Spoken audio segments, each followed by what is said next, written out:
ओम गोपाल बालम भुवनैकपालं संसारमायामतिमोहजालं यशो विशालं शिशुपालकालं बालं मुकुंदम मनसा स्मरामि।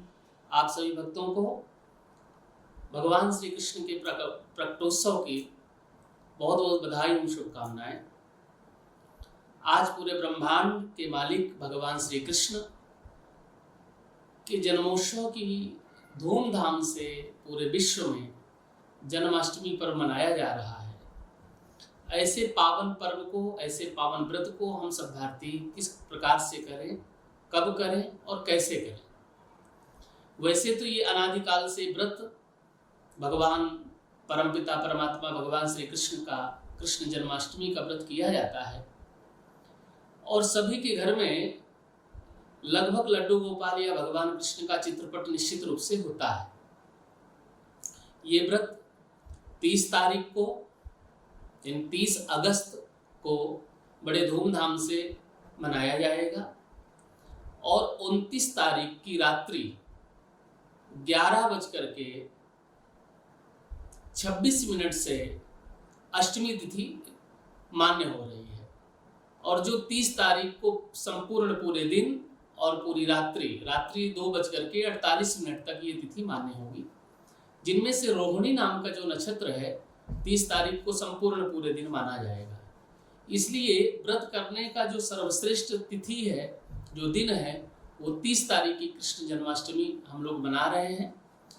भगवान के प्रादुर्भाव देवकी गर्भ संभूतो, भगवान श्री कृष्ण देवकी के गर्भ से प्रकट हुए और नंद महोत्सव के रूप में पूरे ब्रज में बड़े धूमधाम से बधाइयाँ गाई गई, मनाई गई।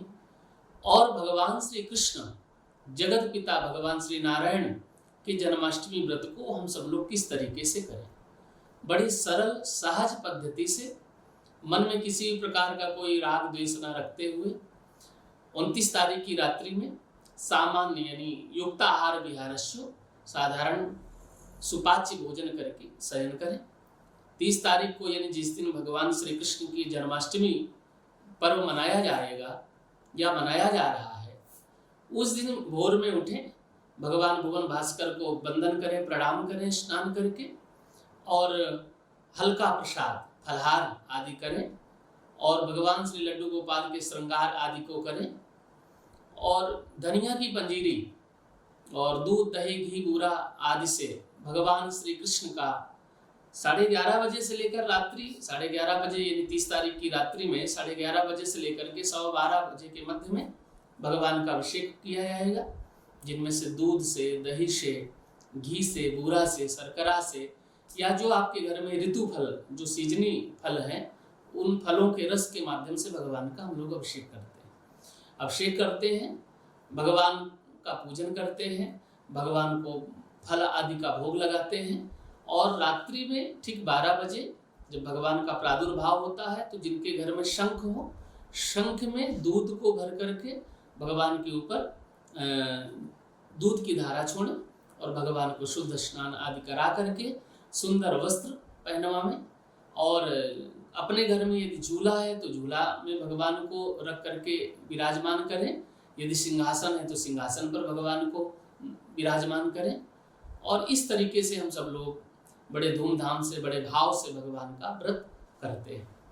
अब प्रश्न एक खड़ा होता है कि भगवान का जन्म होता है, भगवान प्रकट होते हैं और बटस्य पत्रस्य पुटेश यानम बालम मुकुंदम मनसा स्मरामि, ऐसे भगवान श्री कृष्ण बाल रूप भगवान श्री हरि के चरणों में हम लोग वंदन करते हैं, प्रणाम करते हैं।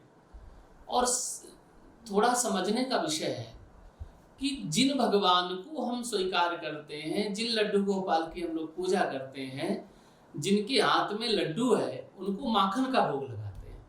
तो ये भी एक कथा विश्व प्रसिद्ध है। भक्तमाल में कथा आती है हमारे वृंदावन में कि एक भक्त हुए जिनका नाम हुआ कुंभन दास। ये अष्ट कवियों में से, अष्टछाप कवियों में से इनका नाम आता है और भक्तमाल में इनका चरित्र का वर्णन भी बड़े अच्छे तरीके से किया गया है। तो ऐसे कुंभन दास जी नित्य प्रति भगवान की सेवा करते थे। उनको स्नान ध्यान कराना, भोग लगाना, फिर जब भगवान का भोग लग जाता तो प्रसाद पा लेते। क्योंकि भगवान को अर्पित करने के बाद जो अन्न हमको मिलता है वो प्रसाद रूप में मिलता है। प्रसाद सर्व दुखानाम, प्रसाद सभी प्रकार के दुखों को दूर कर देता है। नित्य प्रति भगवान की आरती, सेवा, पूजा, अंगराग सेवा करते और भगवान को भोग लगाते।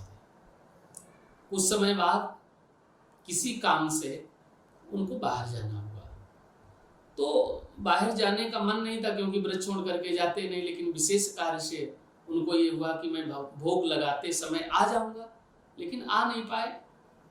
बेटे को समझा करके गए, उनके पुत्र का नाम था रघुनंदन या रघुनंदन दास भी कह सकते हैं।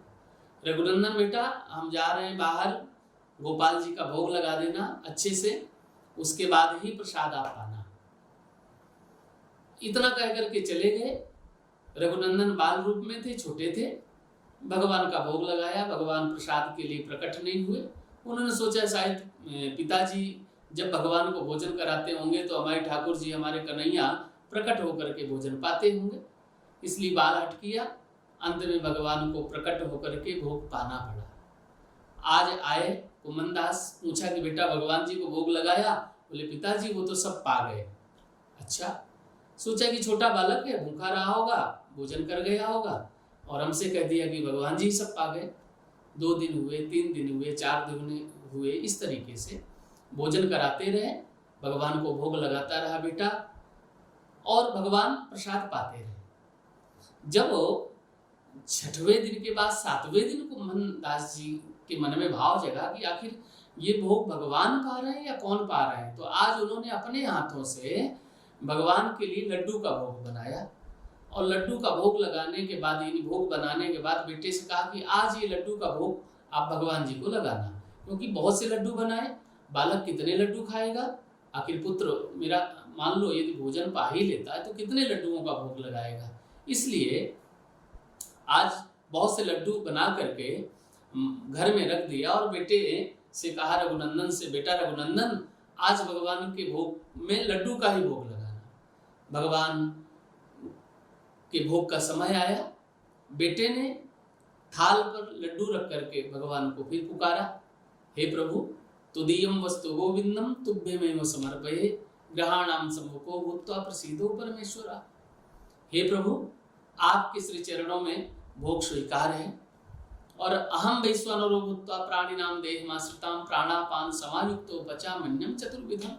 ऐसे भगवान श्री हरि के श्री चरणों में हम भोग को स्वीकार, प्रभु आप स्वीकार करें।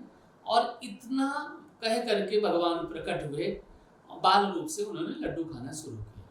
इस दृश्य को कुमनदास जी छुप करके देख रहे थे, और जैसे उन्होंने सोचा कि भगवान को हम प्रणाम कर लें, तो तभी भगवान लड्डू खाते हुए पत्थर के रूप में परिणित हो गए।